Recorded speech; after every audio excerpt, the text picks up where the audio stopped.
নিয়ে 60তম পর্ব হতে চলেছে। সকলকে সকলকে আগে শুভ সন্ধ্যা জানাই। আজকে আমাদের আলোচনার বিষয় শরিক মায়াজম পর্ব 60। আর কততম আলোচনাটা তো দেওয়া হয়নি। 60। আ- আচ্ছা, 60তম। আলোচনা করবেন আমাদের শ্রদ্ধেয় স্যার ডক্টর অমরনাথ চক্রবর্তী। আলোচনা চলাকালীন কেউ আনমিউট হয়ে যাবেন না, ভিডিও ওপেন করে রাখবেন না, এটা খেয়াল রাখবেন। আমি স্যারকে অনুরোধ করছি আজকে আলোচনা শুরু করার জন্য। স্যার, শুরু করুন।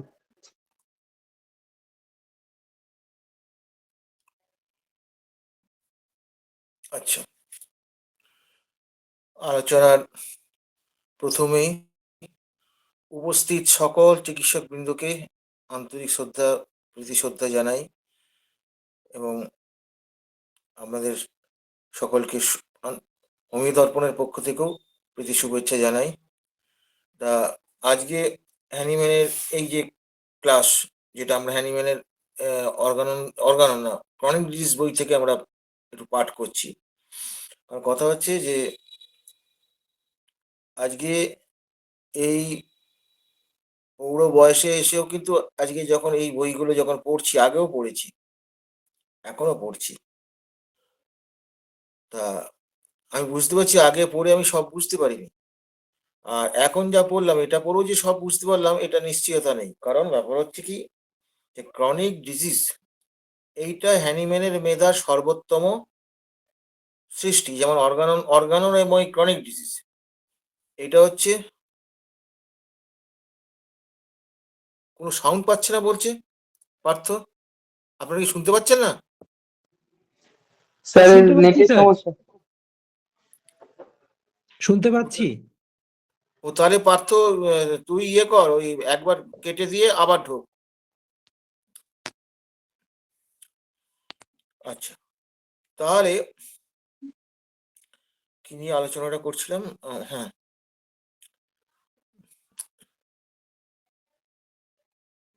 আচ্ছা আচ্ছা, কি নিয়ে বলছিলাম, সুটটা কেটে গেল ফটাস করে। ক্রনিক ডিজিজ নিয়ে স্যার।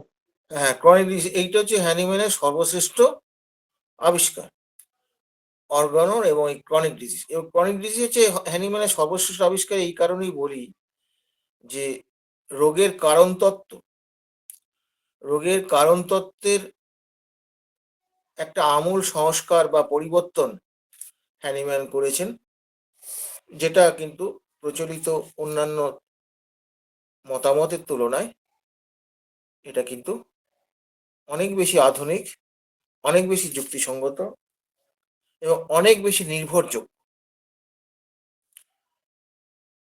অন্যান্য প্যাথিতে প্যাথোলজি, প্যাথোলজিটা হচ্ছে মূল বিষয়, প্যাথোলজি হচ্ছে মূল বিষয়।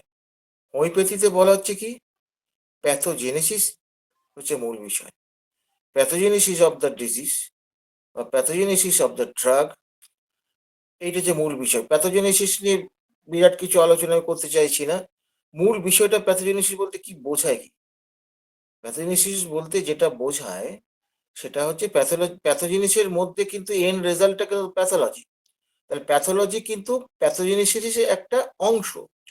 প্যাথোজেনেসিস মানে কি, যেটা পেশেন্ট কিভাবে তার ডেভেলপ করলো, কবে থেকে শুরু করলো, কিভাবে ডেভেলপ করলো, সেই ডেভেলপমেন্টের ফলে আজকে যে প্যাথোলজি এসছে, সেই ডেভেলপমেন্টটা আমরা দেখবো। ডেভেলপমেন্ট দেখতে গেলে আমরা কি কি দেখবো, কবে থেকে তার শুরু হয়েছে এটা খুঁজবো। এটা খুঁজতে হবে, তো না খুঁজলে তো হবে না।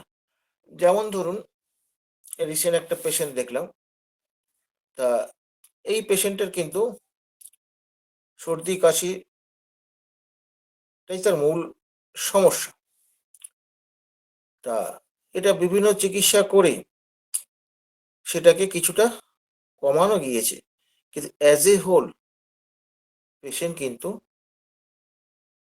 সারেনি। তার প্রবণতা বা তার আক্রমণের স্ট্যাটাসগুলো কমেছে, কমলেও কিন্তু সেরে ওঠেনি। কেন সারেনি?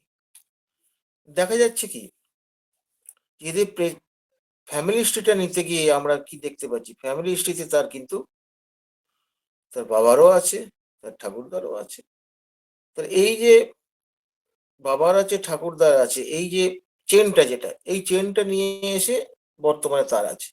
তাহলে আমাকে যখন তাহলে ওষুধ যখন দিতে হবে, তখন তার ঠাকুরদার জায়গা থেকে কিছুটা ভাবতে হবে, কিছুটা তার বাবার থেকে ভাবতে হবে, কিছুটা তার পেশেন্টের বর্তমান অবস্থা ভাবতে হবে। মজার ব্যাপার কি হচ্ছে, এখানে সাকসেশন অফ অর্ডার দেখা যাচ্ছে যে বেশ মিল আছে ৩টে প্রজন্মের মধ্যে, বেশ মিল পাওয়া যাচ্ছে।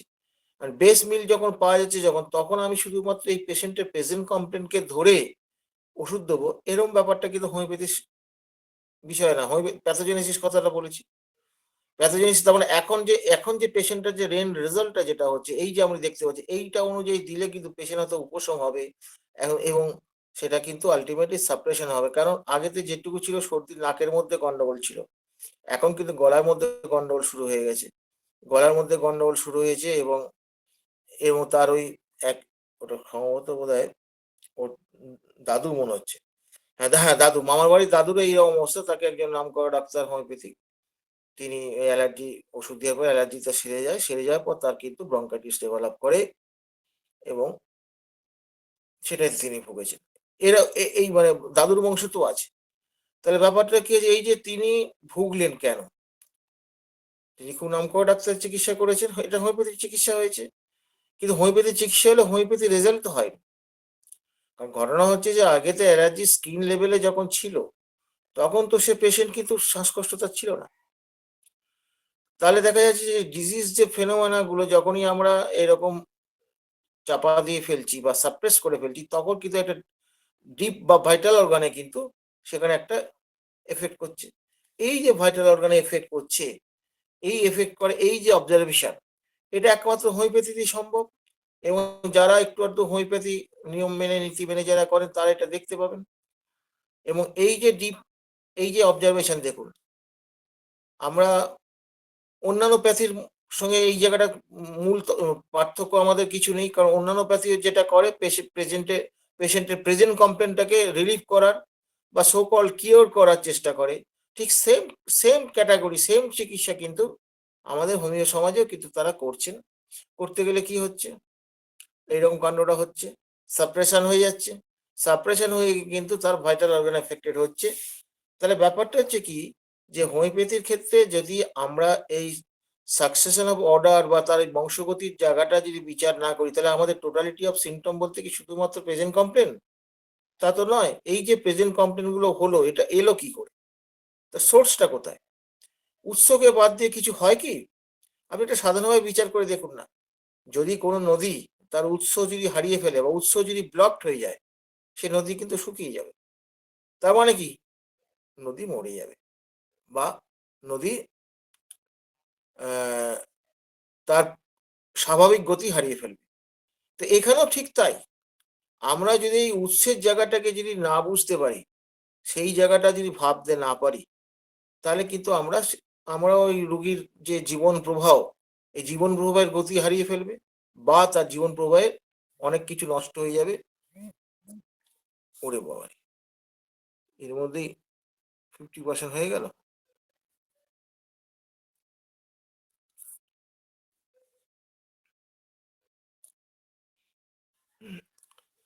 জীবন প্রবাহে অনেক কিছু এরকম হারিয়ে যাবে।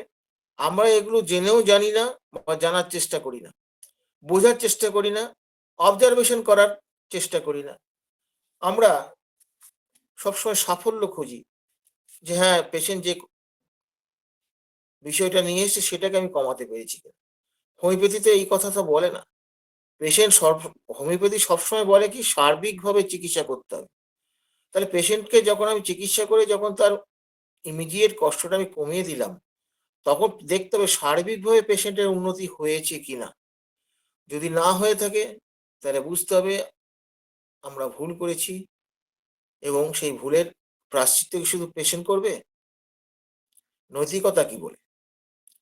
আমাদের হাতে, আমাদের তো পেশেন্ট তো সময় দিয়েছেন, তার উপার্জিত কষ্টের অর্থ তিনি আমাদের হাতে তুলে দিয়েছেন।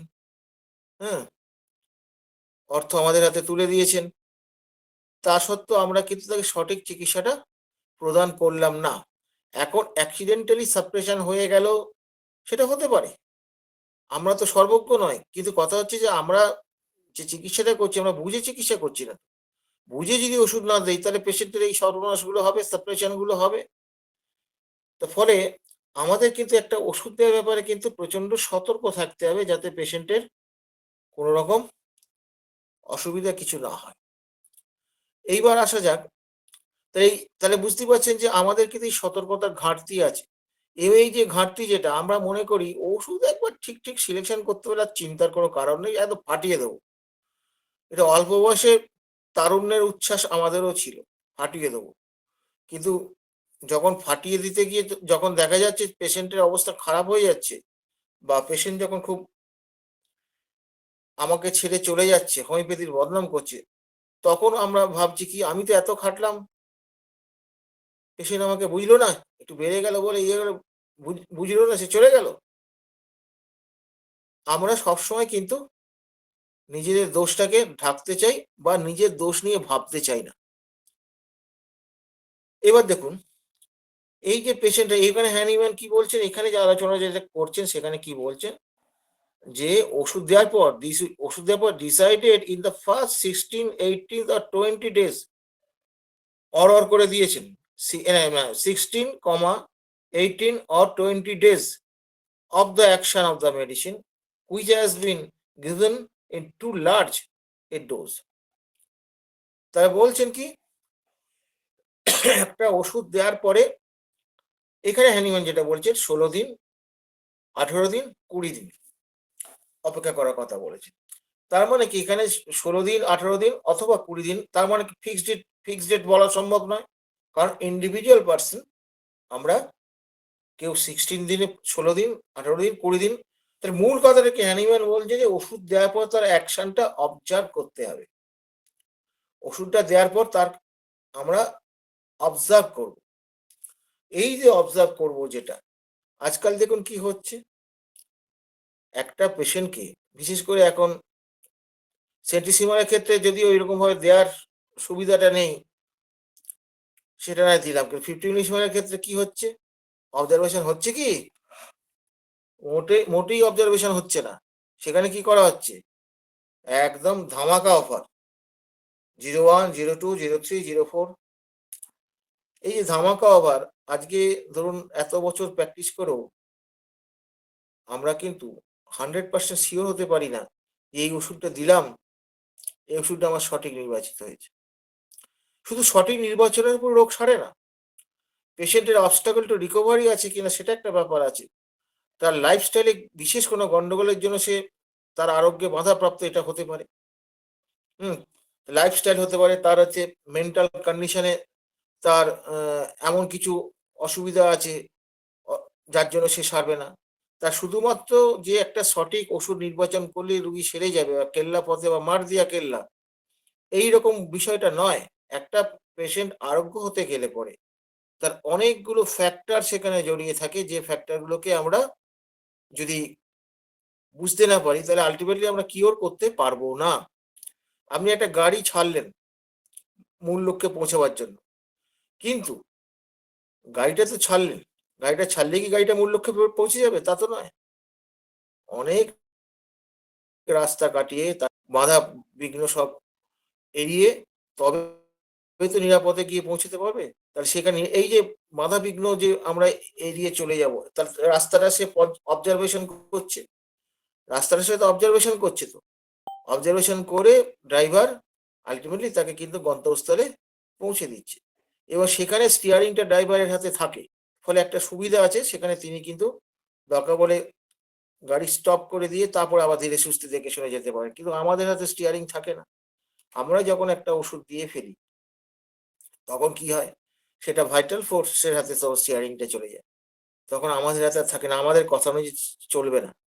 ফলে তখন কি হবে, সেই ভাইটাল ফোর্সের প্রকৃতি অনুযায়ী, তার ইন্ডিভিজুয়ালিটি অনুযায়ী তার কিন্তু অ্যাকশনের গতি প্রকৃতি নির্ধারিত হবে। এবং সেইটা অনেক সময় হয় কি, এই যে আমরা যে ওষুধটা যেটা দিচ্ছি সেটা যদি হচ্ছে লার্জ হয়ে যায়, লার্জ হলে কিন্তু পেশেন্টটা কিন্তু আরোগ্য হবে না। লার্জ হলে কি হবে, বিভিন্ন ধরনের তার সমস্যা সৃষ্টি হবে বা এমন সমস্যা বা এমন পরিবর্তন তার মধ্যে হবে যে পেশেন্টের মানে আর কি আরোগ্য হওয়া তো দূরের কথা, পেশেন্টের অবস্থা ভয়ঙ্কর খারাপ অবস্থা নিয়ে যেতে পারে। যেমন ধরুন, এই ডোজের ক্ষেত্রে আমরা, ধরুন আপনি একটা দেখছেন, একটা ধরুন একটা পেশেন্টের মানে শেষ অবস্থায় দেখছেন, আপনি শেষ অবস্থা দেখছেন যে পেশেন্টটা, আপনারা এরকম অনেক সময় পাবেন ক্যান্সারের শেষ অবস্থা বলুন, হ্যাঁ? এরকম পেশেন্ট পেলেন, তারা হোমিওপ্যাথি করতে চায় যখন আরকি অন্য কিছু করা সম্ভব হচ্ছে না, আর্থিক কারণ হতে পারে বা পেশেন্টের সেটাকে নিতে পারছে না। এই বিভিন্ন কারণে সেটা আপনার হাতে পড়তে পারে। তো ফলে আপনি যদি সেখানে যদি ডোজ যদি বেশি দেন, তাহলে কি হবে? পেশেন্টটা দ্রুত গতিতে মারা যাবে। কেন মারা যাবে? কারণ ডোজটার যে ধাক্কা যেটা আমি দিলাম, এই লার্জ ডোজ দিলাম, তার প্রতিক্রিয়াটা কিন্তু লার্জ হবে। কারণ আমাদের আরোগ্যটা কিসে হয়? সেকেন্ডারি অ্যাকশন এ হয়। এই যে তত্ত্বটা, এই যে ফিলোসফিটা, এটা যদি আমরা না জানি, তাহলে আমরা ওরকম ডোজ দেব। এটা হ্যানিম্যান তো একটা জায়গায় এরকম কথা বলেছে যে, হোমিওপ্যাথি ওষুধকে এত ছোট করা যায় না যে কাজ করবে না। আবার এ কথাও তিনি তিনি তিনি করেছেন কি? তিনি হচ্ছে ঘ্রাণে পর্যন্ত ওষুধ দেওয়ার ব্যবস্থা করেছেন। তার উদ্দেশ্য, মূল কথাটা কি? যে এত মিনিমাম দিলে পরেও কাজ করবে। এই কথাও তিনি বলেছেন যে, অ্যা মা ও রোগগ্রস্ত নার্ভ নার্ভ রোগগ্রস্ত অংশটি এত বেশি সেনসিটিভ থাকে যে সূক্ষ্ম ওষুধের এগেইনস্ট এ সে কিন্তু রেসপন্স করে। তাহলে তাহলে এখানে সোজা কথা হচ্ছে, খুব সূক্ষ্ম ওষুধের কথা তিনি এখানে বলেছেন। এই সূক্ষ্ম ওষুধটা কিন্তু কোনো নির্দিষ্ট মাপ নয়। আপনি যে পেশেন্টটাকে ওষুধ দিচ্ছেন, সেই পেশেন্টটার রেকর্ডিং এর উপর ভিত্তি করে আপনি মাপটা তৈরি করবেন। এটা কিন্তু খুব সোজা বিষয় নয়। এটার কোনো নির্দিষ্ট দাঁড়িপাল্লা নেই, ফিতে গজ নেই। এটা হচ্ছে আপনার এক্সপেরিয়েন্স আই বা experience homeopathic I. Experience homeopathic I মানে আমি ৪০ বছর প্র্যাকটিস করছি বলেই আমি আমার হোমিওপ্যাথিক আই ডেভেলপ করেছে। এইরকম ধারণা কিন্তু ভুল। আপনি যখন নীতি মেনে যদি করে থাকেন, নীতি মেনে যদি আপনি ৫ বছর প্র্যাকটিস করে থাকেন, তাহলে আপনার আয় কিন্তু আমার থেকে অনেক বেটার হবে। এখানে কিন্তু প্রচলিত সেই অন্যান্য প্যাথির এক্সপেরিয়েন্স এর সঙ্গে হোমিওপ্যাথির এক্সপেরিয়েন্স এর পার্থক্য আছে। Homeopathy express with law. যদি আপনার এক্সপেরিয়েন্সটা উইথআউট ল হয়, ইট ইজ ফ্রুটলেস। এটা কোনো কাজে লাগবে না। এটা বরঞ্চ পেশেন্টের সর্বনাশ হবে এবং তার ছাত্র বা শিক্ষার্থীদেরও সর্বনাশ হবে। এখন বর্তমান যুগে আমরা কিন্তু এই ভুলগুলো করে চলেছি। আমরা ভুল লুকাতে ব্যস্ত। ভুল সংশোধন করতে আমরা রাজি নয়। পাছে আমাদের বদনাম হয়, পাছে আমাদের নাম কমে যায়, ইত্যাদি, ইত্যাদি বিভিন্ন রকম আমাদের ভয় জড়িয়ে আছে। এখানে হ্যানিম্যান কি বলছেন? যে এই যে ১৬ দিন, ১৮ দিন, এই যে হ্যানিম্যান যে ২০ দিন পর্যন্ত অপেক্ষা করার কথা বলেছেন, 50 মিলি সে মানে কোন ডাক্তার বর্তমান যুগে এটা অপেক্ষা করে বলুন দেখিনি? দেখেছেন? তাহলে হ্যানিম্যানের শিক্ষার সঙ্গে তাদের মিলছে কোথায়? আমি শুধু এই জায়গাটাকে আমি বলতে চাইছি। এবং একটা ডোজ মানে শুধুমাত্র একবার দেওয়াটা ডোজ নয়। ডোজের মূল ব্যাপারটা হচ্ছে যে, যে কটা মাত্রা দিলে পরে পেশেন্ট রিঅ্যাক্ট করতে শুরু করে, সেইটাকে এক কথায় এক ডোজ বলে। আপনি যদি জে.এন. কাঞ্জিলালের বই যদি পড়েন, দেখতে পাবেন এখানে বিশদভাবে বলা আছে। আমি জাস্ট একটু টাচ করে যাচ্ছি। আমার মূল উদ্দেশ্যটা কি? যে কষ্ট করে আপনি একটা সিলেকশন সঠিক করলেন। শুধুমাত্র ওষুধের মাত্রার দোষে আপনার কিন্তু সেই কষ্ট, মেধা নষ্ট হয়ে গেল। দেখুন, একটা সঠিক মেডিসিন সিলেকশন করা চালাকির কথা। আর হোমিওপ্যাথি কিন্তু ব্যক্তি নির্ভর নয়, ব্যক্তিগত মতামতের উপর নির্ভর নয়। একজন কোয়ালিফাইড ডাক্তার যদি ভুল প্রেসক্রিপশন করে, রোগী সারবে না। একজন নন কোয়ালিফাইড ডাক্তার যে হয়তো ওই ডাক্তারের পেছনে, পেছনে দাঁড়িয়ে থেকে যে শিখেছে, হ্যাঁ? সে হয়তো বিশেষ কিছু জানে না, সেরকম কিছু নেই। কিন্তু সে যদি একটা সিলেকশন ঠিক করে ফেলে, তাহলে কিন্তু যদি মিনিমাম ডোজ দিয়ে ফেলে, তাহলে কিন্তু রেজাল্ট আসবে। রেজাল্ট মানে খুব ভালো পজিটিভ রেজাল্ট আসবে। তার মানে কি, রেজাল্টটা ব্যক্তির উপর নির্ভরশীল না, ল এর উপর নির্ভরশীল। এই জায়গাটাই হচ্ছে হোমিওপ্যাথির মূল জায়গা। আমি কি বললাম এটা বড় কথা নয়। বড় কথা হচ্ছে যে ল ফলো আপ করছে কিনা। আমরা দেখতে পাই তো এরকম অ্যাগ্রাভেশন গুলো, সিভিয়ার অ্যাগ্রাভেশন দেখতে পাই। এমন, এমন অ্যাগ্রাভেশন হয় যাকে আর ফেরত আনা যায় না। জেন কাঞ্জিলালের একটা গল্প আমার মনে পড়ে। এখন তারা মনীষী, তিনি মনীষী, তিনি হচ্ছে প্রাতঃস্মরণীয় ব্যক্তি। তারাও ভুল স্বীকার করেন। আমাদের ভুল স্বীকার করতে গেলে আমাদের সে সাহসে কুলোয় না। কারণ আমরা ভুল স্বীকার করার মতো সাহস আমাদের নেই। আর যাদের সাহস নেই তারা হোমিওপ্যাথ কি করে হবে? আমরা সেরকমই হোমিওপ্যাথ তৈরি হয়েছি নেই বলে।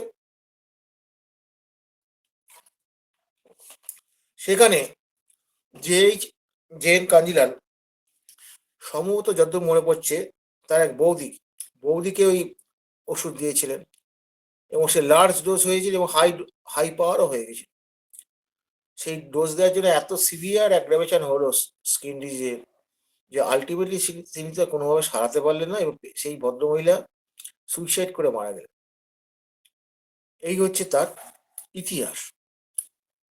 তো ফলে বুঝতেই পারছেন যে একটা large dose, even high power, ক্ষেত্র বিশেষ যে ক্ষেত্রে হাই পাওয়ার লাগবে না, যেমন ধরো যে পেশেন্টের লাস্ট অবস্থা যখন তার প্রাণ শক্তি অত্যন্ত দুর্বল অবস্থায় আছে, রিয়াক্ট করার ক্ষমতা নেই, তখন যদি আমি হায়ার পোটেন্সি দেন তাহলে পেশেন্ট মারা যাবে। তার মানে কি হায়ার মানে কি বড় পোটেন্সি, মানে উচ্চ উচ্চ মানে উচ্চ তো বড় অর্থে উচ্চ তো হয়। তো ফলে উচ্চ মানে পরিমাণে উচ্চ বলুন বা শক্তিতে উচ্চ বলুন, আপনার উচ্চ কিছু দেওয়া যাবে না। উচ্চ দেওয়া যাবে না মানে কি অতিরিক্ত কিছু দেওয়া যাবে না।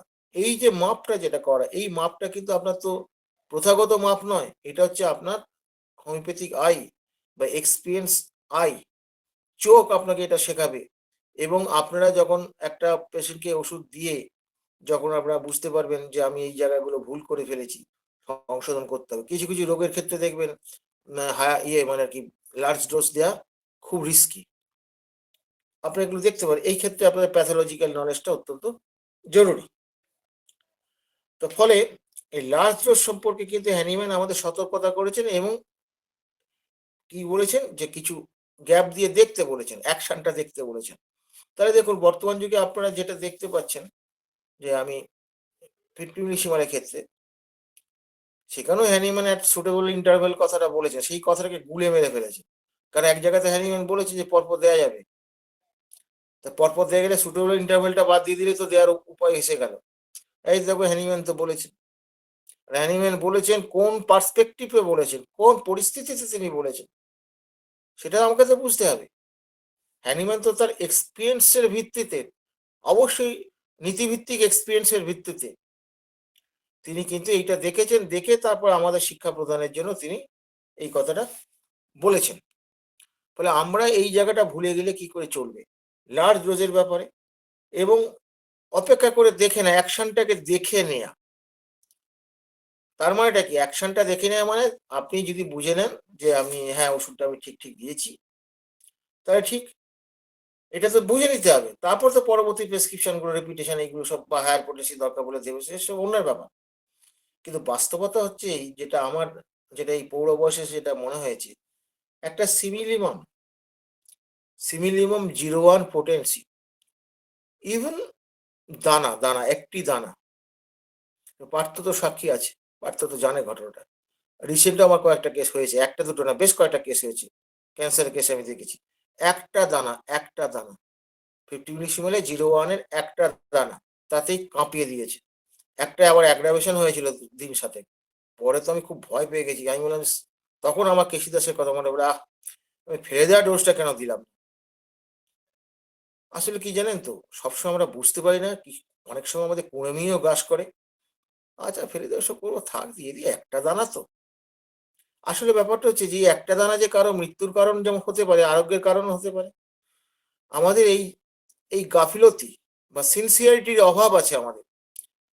আমি জাস্ট এগুলো কেন বলছি, কারণ আমি এই অপরাধগুলো কিছু কিছু করেছি, আপনাদের যে অপরাধগুলো তুলে দিচ্ছি। আপনাদের স্বীকার করার দরকার নেই, আপনি আপনার বিবেকের কাছে স্বীকার করুন যে আপনি এরকম অপরাধ করেছেন কিনা। যদি করে থাকেন সংশোধন করুন, কারণ সংশোধন করে তো লজ্জা কিছু নেই।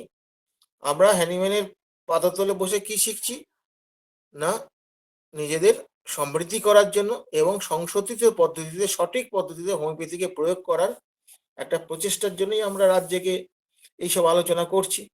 তাহলে এখান থেকে একটা জিনিস বোঝা গেল যে শুধুমাত্র সিলেকশন ঠিক হলেই হবে না, যদি ওষুধের মাত্রাটা যদি বেশি হয়ে যায়, অতিরিক্ত মাত্রা হয়ে যায়, তাহলে কিন্তু পেশেন্ট কিন্তু মুশকিল হয়ে যাবে। আমরা দেখুন 20 glass, 30 glass, 50 glass, 100 glass, 200 glass এও তো অহরহ পরিবর্তন করে আমাদের যে পেশেন্টগুলো ভয় পায়, সিরিয়াস অ্যাগ্রাভেশনের ভয় পায় যেসব ক্ষেত্রে, হ্যাঁ? ভয় পায় সেসব ক্ষেত্রে আমরা এরকম দিয়ে থাকি এবং দিয়ে আমরা রেজাল্ট সাফিসিয়েন্ট পাই। যেমন আমি কি করি, ওই টুথপিকের একটা দিক খুব সরু থাকে। আমি বলি যে, "দেখুন ওইটা ডুবিয়ে ওটা যদি না থাকে" আমি বলি যে, "ছুঁচের ডগাটা ডুবিয়ে আস্তে করে টাচ করে দেবেন।" পেশেন্টের কিন্তু সাইকোলজিক্যাল একটা ব্যাপার, এতে কাজ হবে কিনা। তখন পেশেন্টকে কিছু কি বোঝাতে হয়। হ্যাঁ? ওষুধটা খুব উচ্চমানের, উচ্চ শক্তি অমুক-তমুক হাবি-জাবি বোঝাতে হয়।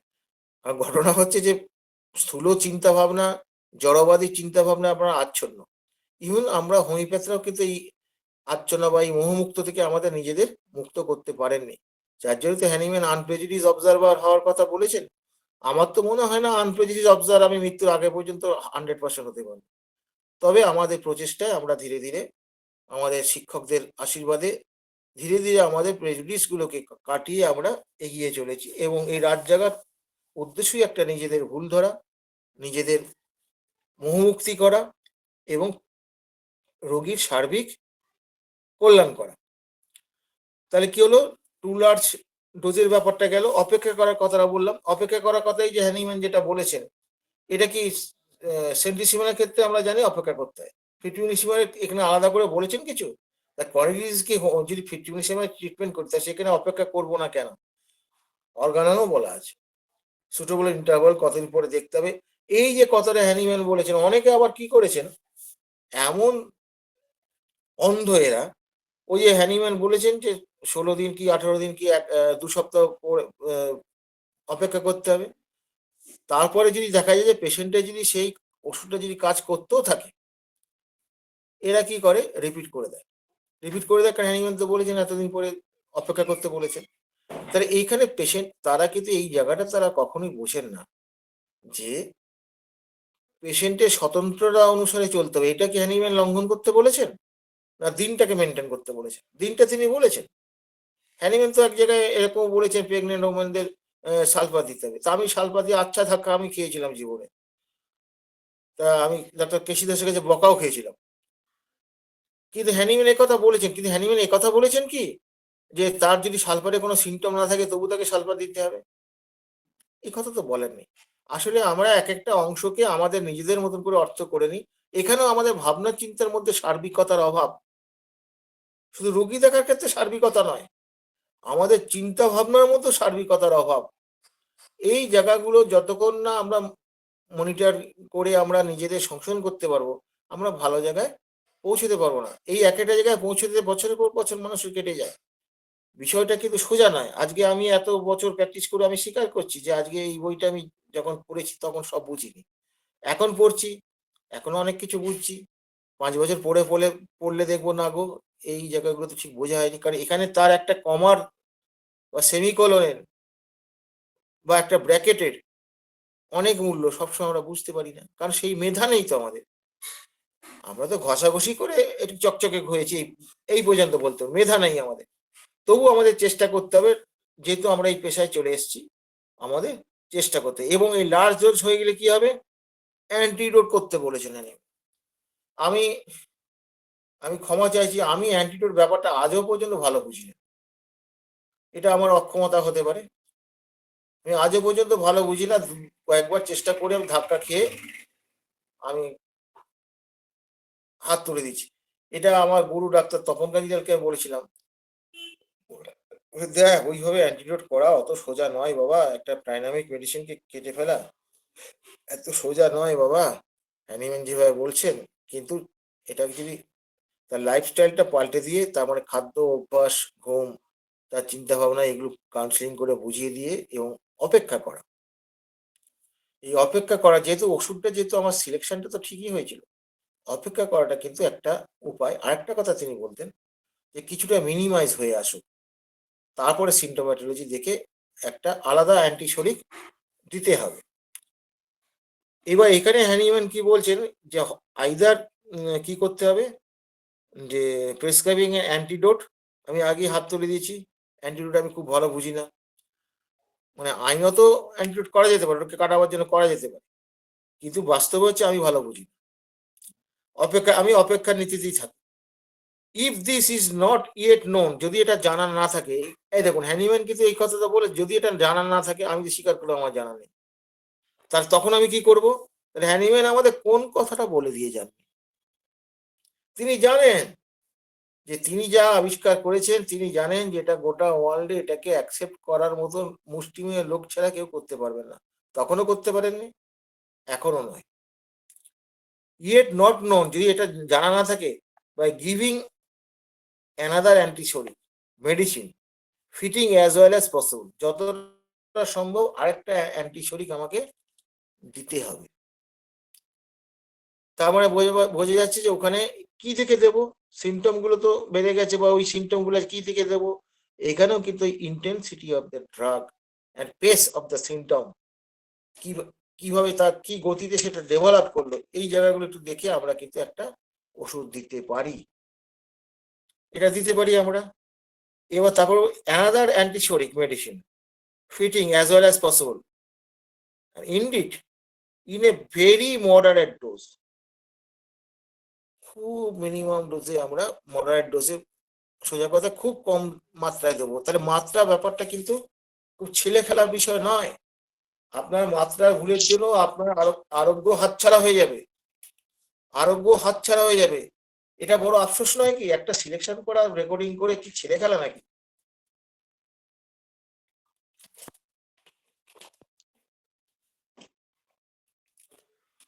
তাহলে কি হলো?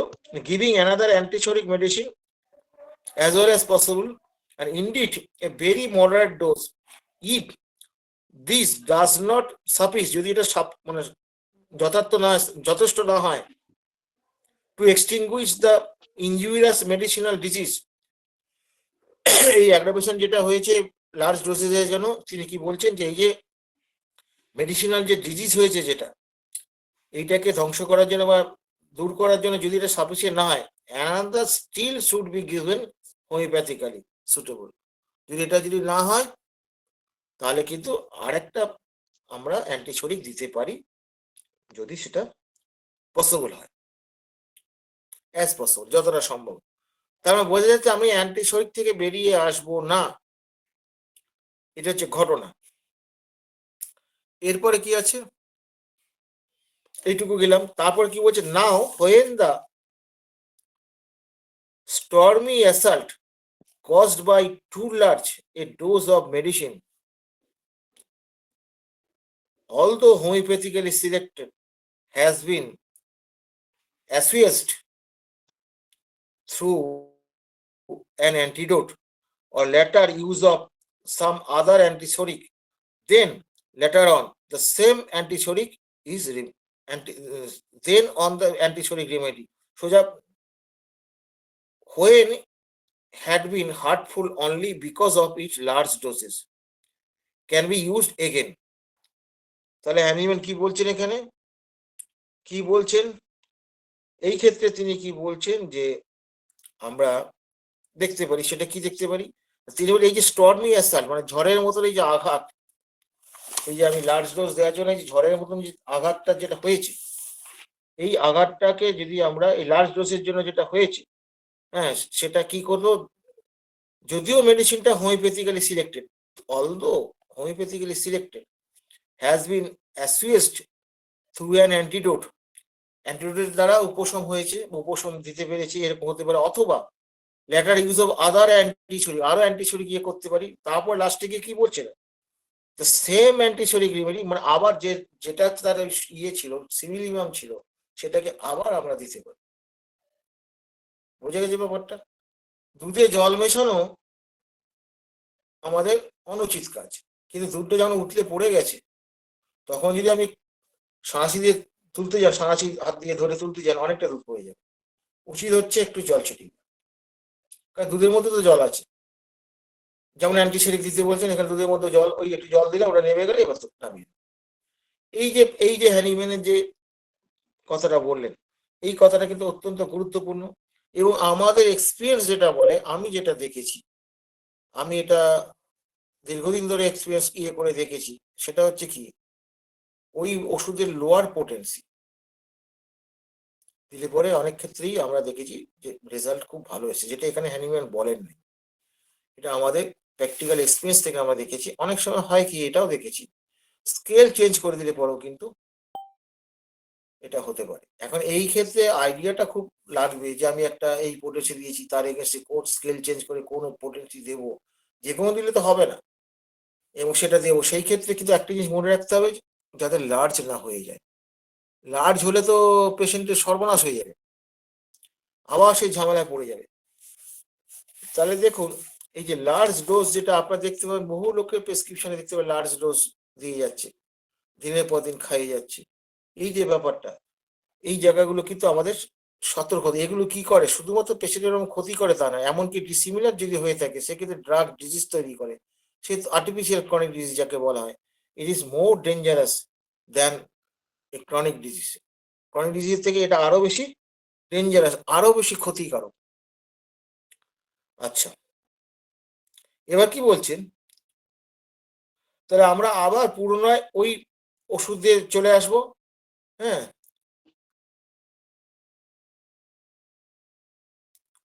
পুনরায় যে ওষুধটা বেশি ডোজটা দিয়ে ফেলেছিলাম, আবার এগেন করবো, can be use again and indeed as soon as it is homeopathically indicated with the greatest success only in a far smaller doses. Greatest success কি far smaller doses, far smaller doses। আমরা যখন এরকম করে দিতাম, উপবাস করতে, মজার ব্যাপার কি, উপবাস তো শুধু তাই নয়, সে পেশেন্টটা আমাকে ছেড়ে চলে গেছে, ছেড়ে চলে গেছে। আমার এই গানে, আমি আর্লি লাইফে গানে দিয়েছিলাম, সেই বোতলটা এসে আমার ইয়ের উপর ছেড়ে বলে, ডাক্তারবাবু পয়সা দিন, আপনার জন্য জল পোড়া জল পোড়া আপনার কাছে আসেনি, আমি চিকিৎসার জন্য এসেছি। আপনি নিয়েছিলেন? না, ও জল পোড়া নিয়ে কি হবে। অনেকে বলছে খেতে ওষুধ দিন, এইভাবে নেবো না। এরকম কিন্তু আমাদের অপমানিত হতে হতে পারে, আমরা এরকম অনেক সময় অপমানিত হই। আর সত্যের প্রচার যারা করেছে তারা কোনদিন আদরণীয় হয়েছে ভাই? তাদের আদর করতে গেলেও তারা আদর পেতে অনেক সময় লাগে, এমনকি অনেকের মৃত্যুর পরেও তিনি আদর পান, যেটা তার অনুভব করার আর জায়গা থাকে না। মানে সত্যকে নিতে গেলে পরে, সত্যকে প্রচার করতে গেলে কিন্তু আমাদের সাহসী হতে হবে। যার জন্যই অর্গাননে হ্যানিম্যান অডে সাপেরি বলে এই ওয়ার্ডটা দিয়ে তিনি শুরু করেছেন। সত্যি কি আমরা তার যোগ্য হতে পেরেছি? আর সত্যি কি আমরা সাহসী? নীতির জন্য সাহস অবলম্বন করা, নীতির জন্য, দুর্নীতির জন্য নয়। দুর্নীতি করতে গেলেও সাহস লাগে, ২ নম্বরই করতে গেলেও সাহস লাগে বই, কিন্তু সেটা নয়, নীতির জন্য। তাহলে আমরা কি প্রস্তুত সেই মানসিক গড়ন তৈরি করতে? এটা আমাদের ভাবতে হবে। আমি জাস্ট এই আলোচনাটা করার উদ্দেশ্য হচ্ছে আত্মসমালোচনা করা। হ্যানিম্যান আমাদের কি বলেছেন, আমরা সেই জায়গায় আছি না সেখান থেকে আমরা সরে গেছি, এই জায়গাটা আমাদের বুঝতে হবে। তাহলে কি, far smaller dose in a such more highly potentised attention in the milder quality. তাহলে দেখা যাচ্ছে মূল কথা হচ্ছে যে আরো সূক্ষ্ম ওষুধ বা আরো হায়ার পোটেন্সি আমরা দিতে পারবো যদি আমরা, হ্যাঁ, কি করতে হবে, smaller dose. Small small small, কত স্মল আপনি দিতে পারেন। আজকে দেখুন হ্যানিম্যান যে ফেটুলি শিভারের ক্ষেত্রে বা ইয়ের ক্ষেত্রে তিনি একটা পপি দানাকে স্মল ডোজ একটা উদাহরণ দিয়েছেন, কিন্তু সেইটা দিয়েও তো আমরা সিভিয়ার অ্যাগ্রাভেশন প্রচুর পেয়েছি। এবং পাওয়ার পর ডাক্তার কেসি দাস আমাদের বললেন যে তোদের বাড়ির যারা পেশেন্ট আছে, আমার সামনেই বলেছিল, হ্যাঁ, তোদের আমরা এই পরীক্ষাটা করবো, এই ফেলে দেওয়া ডোজটা দিয়ে দেখবো কি রেজাল্ট আসে। কারণ দানা যখন আছে জলে দেবো না, শুকনোটায়, শুকনোতে তো কম নার্ভ এন্ডিংস টাচ হয়। তোরা একটু আমাদের সাহায্য কর। তো আমাদের ছাত্ররা সবাই সাহায্য করেছি, করে দেখলাম যা বাহ, বেশ মজা। তো মজার ব্যাপারটা কি জানেন তো, অনেকেই এখন আমার কাছে স্বীকার করেছেন যে স্মলার ডোজ দিলে, আমি স্মল করলে কোনো ক্ষতি হয় না, বরঞ্চ পেশেন্ট এত দ্রুত আরোগ্য হয় এবং এত ম্যাজিক্যাল রেজাল্ট আসে অনেক সময়, যেটা আমার আগের জীবনে কখনো কোনোদিন আসে। এবং তারা সৎ মানসিকার থাকার জন্য তারা এটা অকৃতজ্ঞ, মানে কৃতজ্ঞ চিত্তে স্বীকার করেন। তাহলে এখানে এই যে স্মল ডোজের কথা যেটা বলছে, এটা আমার কথা তো নয়, হ্যানিম্যানের কথা।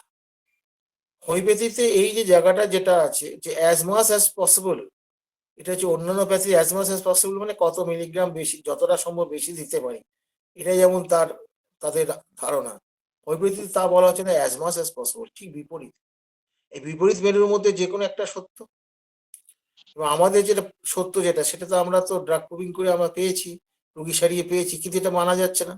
কারণ ব্যাপার হচ্ছে কি, যে যদি আমি ওই একটা দানা দিয়ে যদি ওষুধ দিই, তার জন্য পয়সা কামাই কি করে হবে? অতএব এটাকে বাতিল করতে হবে, এর বিরুদ্ধে আমাদের বাতিল করে একে বাঁয়া খাতায় রাখতে হবে। কিন্তু ব্যাপার হচ্ছে সত্যকে তো আটকে রাখা যায় না, সত্য তো এগিয়ে চলবে। এবং এই আমাদের এই যে সত্যের প্রতি লড়াই, আমাদের কারো ব্যক্তিগত কারো বিরুদ্ধে কোনো লড়াই নেই। আমাদের নিজেদের শিক্ষা, নিজেদের বিবেকের সঙ্গে আমাদের লড়াই করতেছি। পেশেন্টকে আমি তাকে জেন্টেল আরোগ্য দিতে পারলাম কিনা, জেন্টেল মানে মৃদু, মানে কম কষ্ট দিয়ে আনন্দ দিতে, আরাম দিতে পারলাম কিনা, কি ওর করতে পারলাম কিনা, এইটা কিন্তু আমাদের আদর্শ কিওর মধ্যে পড়ে, সেটা আমরা করতে পারলাম কিনা। সোজা কথা, নিজেদের যোগ্যতাকে অনুধাবন করা, নিজেদের যোগ্যতাকে অনুধাবন করতে পারলাম কিনা, সেই জায়গাটা কিন্তু আমাদের ভাবতে হবে। The physician can indeed make no worse mistake than first to the consider to a smaller dose. তাহলে তার মানে কি, এখানে বলছেন যে ফিজিশিয়ান কখনোই মিস্টেক করবে না, স্মলার ডোজের ব্যাপারে কখনোই মিস্টেক করবে না, ভুল করবে না, হুইচ ফোর্স বাই এক্সপিরিয়েন্স। এখানে হ্যানিম্যান বলছে ফোর্স বাই এক্সপিরিয়েন্স, এক্সপিরিয়েন্সের দ্বারা আমি এটা ফোর্সড হয়েছি, মানে ফোর্স হয়েছে মানে কি, আমি বাধ্য হয়েছি এরকম করতে আর কি। মানে এক্সপিরিয়েন্স আমাকে বাধ্য করেছে স্মলার ডোজের কথা। হ্যাভ রিডিউস আফটার মেনিফোল্ড ট্রায়ালস, মানে মেনিফোল্ড মানে কি, বহু ট্রায়ালস করে, পরীক্ষা করে আমরা এই রিডিউস করার কথাটা আমরা শিক্ষাটা পেয়েছি। Which is indicated with every antipsoric remedy, antipsoric রেমেডির প্রত্যেকটা ক্ষেত্রে কিন্তু এটা আমরা দেখতে পাবো। Secondly, the wrong choice of the remedy, তাহলে হচ্ছে কি, সিলেক্টেড মেডিসিনটা যদি সঠিক হয় সেক্ষেত্রে আমরা সূক্ষ্মমাত্রা দিতে পারি। একটা হচ্ছে কি, যে সেকেন্ডলি হচ্ছে চয়েস অফ রেমেডিটা যদি ভুল হয়, এ বাবা আমাদের প্রথম জীবনে কটা সঠিক হয়েছে রে ভাই, মাঝে মাঝে একটা সঠিক হয়ে যেত কোনোভাবে, সেটা হলো বিরাট আনন্দ, নাচানাচি, আলোচনা, দেখ আমি ওষুধ দিয়ে এরকম করে ফেলেছি। হ্যাঁ, আনন্দ তো হতোই আমাদের। কিন্তু ঘটনা হচ্ছে যে আমরা এখন এই বয়সে এসে কি সব কটা কি আমরা সঠিক সিলেকশন করতে পারি? বুকে হাত দিয়ে বলুন তো দেখি।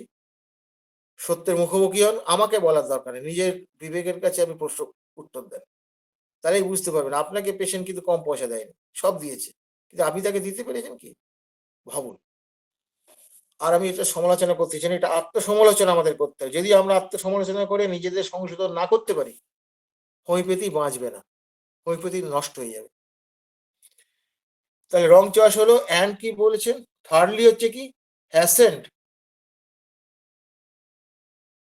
hastiness which does not allow such dose to act if full time. হেস্টিনেস মানে কি, তাড়াহুড়ো করা, এতে ফুল টাইম তাকে কাজ করতে যদি আমরা না দিই, সেটাও একটা 3 নাম্বার ভুল। তার 3টে ভুলের কথা বলছেন, সেটা হচ্ছে কি, সিলেক্টেড মেডিসিনটা যদি খুব মানে ইয়ে হয়, মানে পারফেক্ট যদি হয়, সেক্ষেত্রে ডোজটা যদি আমরা বেশি করে ফেলি, সেটা একটা ভুল। দ্বিতীয় নাম্বার, ভুল সিলেকশন। এই ভুল সিলেকশনের ক্ষেত্রে একটা বলি, যদি আপনার অন্ততপক্ষে মিনিমাম ডোজের আইডিয়াটা যদি আমরা থাকে, মিনিমাম ডোজ ভুল ওষুধ দিলেও কিন্তু তার এফেক্টটা কিন্তু দীর্ঘস্থায়ী হয় না, আপনি তাড়াতাড়ি সুযোগ পাবেন, পরবর্তী একটা সঠিক ওষুধ নির্বাচন করার সুযোগ আপনাকে দেবে। আর থার্ডলি হচ্ছে কি, থার্ডলি হচ্ছে যে হেস্টিনেস, মানে ওই তাড়াহুড়ো করে, যেটাকে হাত চুলকোনো বলি, আমাদের গুরু ডাক্তার তপন কাজী নামে হাত চুলকোনো। হ্যাঁ, তা এই যে হাত চুলকোনো কি, তাড়াতাড়ি তাকে ওষুধ একটা দিতে হবে, আমাকে আরেকটা ডোজ দিতে হবে, এবং পেশেন্টটাকে পুরোপুরি অ্যালাউ যদি না করি, তার ওই যে অ্যাকশনটা যদি অ্যালাউ না করি, তাহলে সেটা কিন্তু একটা 3য় নাম্বার দোষ। আচ্ছা বলুন দেখিনি, যারা 01, 02, 03, 04 তারা কি অ্যালাউ করে? কে সত্য, অ্যানিমেল সত্য না এরা সত্য? ভাবো, আমরা দিতে পারি না, আমরা 50 মিলিছে বলে আমরা ভয় পাই, রীতিমতো ভয় পাই, আমরা রীতিমতো ভয় পাই। এই রিসেন্ট আমি একটা ঘটনা আপনাকে বলছি, একটা হার্ট ব্লকের, ডবল হার্ট ব্লকের কেস। যাই হোক, উনি মনে হয় এসছেন, মধ্যে নামটা না বলাই ভালো, কারণ তিনি পেশেন্টটা আমাকে পাঠিয়েছিলেন। তা পেশেন্টটা কি হলো, তাকে তখন ভাইটালিটি খুব ভালো, 80 ইয়ার্স ওল্ড, তাকে আমি ওষুধ দিলাম, 200 দিলাম, দুর্দান্ত রেজাল্ট হলো। পরবর্তীকালে রিপিটেশনের প্রয়োজন যখন আসলো, তখন ওষুধটা দেওয়ার পর সেরকম কোনো রেজাল্ট হলো না। কিন্তু 80 বছর বয়স, হার্টের এরকম ব্যাপার, এরপর 200 দিয়েছিলাম, 1000 দিতে হবে, সাধারণত আমরা তাই করে থাকি। আমার কি কি সিমটম পেয়ে আমার একটু ভয় লাগলো যে এটা দিলে যদি ধাক্কাটা যদি বড় দিয়ে দেয় পেশেন্টের, এতটা হায়ার পটেন্সি ব্লক আছে আর হার্ট বলে কথা, কিছু যদি হয়ে যায় তাহলে কি হবে। তো তখন আমি কি করলাম, আমি স্কেল চেঞ্জ করে 50 মিলিসিমেল তাকে দিলাম, মনে হয় 0.5 ছিল বোধহয়, তার 0.5 কি 6 ছিল, তার কমে ছিল না। তো কি করি ওই দানাটাকে আমি কি করে ক্রাশ করলাম ভয়ে, হার্টের পেশেন্টে যদি কিছু হয়ে যায়, ক্রাশ করে আমি তাকে ওটা ফেলে দিয়ে আবার একটা ইয়ে দিয়ে ভালো করে ঘষে দিয়ে দিচ্ছি, এবং সেটা দুর্দান্ত রেজাল্ট দিল। কিছুদিন আগে ওষুধ নিয়ে গেছে পেশেন্টের, ভালো আছে। তারপরে এই যে তাহলে বুঝতে পারছেন, আপনি যখন সিলেক্টিভ মেডিসিনের মজাটা কোথায় জানেন তো, সিলেক্টিভ মেডিসিনটা প্রয়োজন হলে পরে আপনি স্কেল চেঞ্জ করে দিতে পারেন, দিলে পরে রেজাল্ট আসবে। ফলে ওই জন্যই বলছি যে সিলেকশনটা যদি সঠিক হয়, তার ডোজটার গন্ডগোলের জন্য মেডিসিনটাকে নষ্ট করবেন কেন। এই জায়গাগুলো আমাদের একটু সতর্ক হতে হবে, সতর্ক হলে কিন্তু আমরা করতে পারবো। তার 3টে ভুল নিয়েতে হলো, আর আমরা এগোচ্ছি না, অনেক রাত হয়ে গেছে। এবার এইটুকু জায়গার উপর এখানে সিনিয়র অনেকেই আছে, পার্থ তো ঢুকেছিল দেখলাম, হ্যাঁ পার্থ তো ঢুকেছিল। তা হ্যাঁ, পার্থকে আছি আমরা আছি। বলছি, তুই বল কিছু, তোর তো 40 বছর হলো রে, তুই ছাড়া বলবে এটাকে। হ্যাঁ, এখানে ওই যে লাস্ট প্যারাগ্রাফ যেটা বলা হলো ওই জায়গাটায় বলা হচ্ছে যে the physician can indeed make no worse mistake. এই কোন কোন জায়গাতে এইটা বৃদ্ধিটা পাবে না, সেখানে এনএমএন বলছেন কি, একেবারে যদি স্মলার ডোজ দেওয়া যায়, সব থেকে যেটা কম সম্ভাবনা যতটা কম, এই একটা কন্ডিশন। সেকেন্ড কন্ডিশন হচ্ছে যদি ওষুধের সিলেকশন ভুল হয়, তাহলে কিন্তু ওই বাড়াবাড়ির মিস্টেকটা হবে না। আর থার্ড মিস্টেক হবে না যদি ওইটা রং প্রেসক্রিপশন, মানে যথেষ্ট সময় অ্যালাউ না করে তাড়াহুড়ো করে একটা অন্য ওষুধ দেওয়া হয়। আসলে বিষয়টা তো তাই। এখানে বেশিরভাগই আজকের আলোচনার মধ্যে যেটা ডোজ এবং পোটেন্সির কথাটাই বেশি করেই বলা হয়েছে। এখানে তো আমরা দেখি কেন্টের 12 অবজারভেশন, যেটা তুই বললি অবজারভেশন 1-এ। এখন যদি পেশেন্টের ভাইটালিটিটা যদি ভালো না হয়, যদি একটা মারাত্মক প্যাথোলজিক্যাল কন্ডিশন যদি খারাপ হয়, সেই জায়গায় যে কি হতে পারে, কেন্টের 12 অবজারভেশনের ফার্স্ট অ্যান্ড সেকেন্ড অবজারভেশনে কিন্তু বলা হয়েছে, এবং এইগুলো কিন্তু আমরা ফলো করি। ওইখানে যদি একটা ওষুধের ডোজটা লার্জ হয় বা পোটেন্সিটা যদি হায়ার হয়ে যায় বেশি, তাহলে সেই ক্ষেত্রে পেশেন্টের মৃত্যু পর্যন্ত হতে পারে। এবং অমর তো বলেছি যে আমাদের কাছে লেট স্টেজের যে ক্যান্সার ট্যান্সার গুলো, এই ধরনের যে অসুস্থতা নিয়ে যখন আসে, তখন আমাদের সত্যি প্রথম কথা হচ্ছে সিলেকশন করাটা টু মাচ ডিফিকাল্টিস হয়। হ্যাঁ, আবার কি যে সত্যি তো সেখানেতে সিমটোম্যাটোলজি খুব পরিষ্কার থাকেও না, মানে এত জবঘণ্ড হয়ে যায় অনেক রকমের চিকিৎসা করে আসার জন্যে, যে সেই ক্ষেত্রে ওই একটা ধাঁধায় পড়তে হয় ওই মানে সিলেকশন করার ক্ষেত্রে। তারপরে আবার যদি মেডিকেটের সিলেকশনটা সঠিক হয়েও যায়, সেই ক্ষেত্রে যদি এইবার এটাকে লার্জ ডোজ বা যদি হায়ার পোটেন্সি হয়ে যায়, যেটা তার ভাইটালিটি অ্যাকসেপ্ট করে না, সেটাকে আরো বাড়িয়ে দেয়, তাহলে সেই ক্ষেত্রেই রোগীর মৃত্যু পর্যন্ত হতে পারে। যেখানে আবার অবজারভেশন 2 কেন্ট বলছেন যে সেখানে কিন্তু প্রলংড অ্যাগ্রাভেশন হওয়ার পরে স্লো রিকভারিও হতে পারে। তাহলে এই জায়গাটায় যেটা আমি প্রায়শই বলে থাকি, অনেক ক্ষেত্রে বলা হয় যে আহ, যেটা টিবির ক্ষেত্রে যেটা থাইসিস হয়, সেই ক্ষেত্রে সাইলেশিয়া, ফসফরাস, সালফার, এই ধরনের ওষুধগুলো দিতে না করেছে অনেক স্টলওয়ার্ড। কিন্তু এই জায়গাটা আমার খুব প্রশ্ন জাগতো, যদি হোমিওপ্যাথিক প্রিন্সিপাল সঠিক হয়, তাহলে পারে সেই টিবির পেশেন্টের যদি সাইলেশিয়া সিলেকশন হয়, যদি সেটা সালফারের সিলেকশন হয় বা ফসফরাসের সিলেকশন হয়, তাহলে আমি দেব না কেন? আসলে তারা যেটা অবজারভেশন করেছেন সেটা কিন্তু অ্যাগ্রাভেশন করে রুগীর একটা ফ্যাটাল কন্ডিশন এবং রুগীর মৃত্যু পর্যন্ত দেখেছেন, তার জন্য তারা অ্যালার্ট করছেন। কিন্তু এই জায়গাটাই আমার মনে হয়েছে যে আমরা যদি এই জায়গাটায় ডোজ পোটেন্সিটা খুব সতর্কভাবে দিতে পারি, যেমন হ্যানিম্যান বলছেন, যেটা অমরের বক্তব্যের মধ্যেও বলেছে, যে একটা পপি সিড 20 নম্বর 10 নম্বর দানায় একটা দানা যদি ড্রাই অন টাং দেওয়া হয়, তাহলে অল্প নার্ভ এন্ডিংকে সেটা টাচ করে, সম্ভবত সেইটাই হচ্ছে স্মলেস্ট ডোজ। এবং আমাদের সাহেব কেসি দাস সেইটাকে আরো ফাইনার করলেন, মানে তাতেও অ্যাগ্রাভেশন হওয়ার জন্য ফেলে দেওয়া ডোজ, ওটা ক্রাশ করে টোকা দিয়ে ফেলে দিয়ে তার মধ্যে সুগার আর মিল্ক দিয়ে ড্রাই অন টাং, এইটা দেওয়ার পরে অ্যাগ্রাভেশন অনেক কমে এসেছে। এবং পরবর্তীকালে আমার বন্ধুরা এটা প্রথমে শুরু করে, অমর, নীলকান্ত, এরা সব, পরবর্তীকালে এদের দেখে আমি উৎসাহিত হয়ে আমিও করি। তাতে দেখা যায় যে ওই যে অনেকবার করে জলে ফেলে বারবার ফেলে দিয়ে, ওই যে বললো আর কি 20 বার, 30 বার, 50 বার, 100 বার, 200 বার, নীলকান্ত 500 700 গ্লাস পর্যন্ত চেঞ্জ করেছে। এবং সেই ক্ষেত্রে কিন্তু ওই অ্যাগ্রাভেশনটা হয় না। তাহলে আমাদের যে এই ধরনের অসুস্থতার জন্য স্টল ওয়াটার যে রকম মেডিসিন গুলো দিতে আপত্তি জানাচ্ছেন এবং ওই জায়গাটা অ্যাভয়েড করার কথা বলছেন, সেই জায়গাটা অ্যাভয়েড না করে আমার যদি সিলেকশন সঠিক হয়, তাহলে হোক না সেটা। আমরা তো রোগীর চিকিৎসা করি, এটা তো রোগ ধরে নয়, কিন্তু তাদের অবজারভেশন হচ্ছে যে এটা মারাত্মক ক্ষতি হয়, তার জন্য তারা এটা বারণ করছেন। কিন্তু আমরা ওই জায়গাটা, ওই নিষেধটা না মেনে আমার সিলেকশনটার প্রতি জাস্টিফিকেশন করে আমরা যদি ডোজ পোটেন্সিটাকে সঠিকভাবে করতে পারি, তাহলে সেই ক্ষেত্রে কিন্তু রুগী কামব্যাকও করতে পারে, করছেও। এইটুকুই।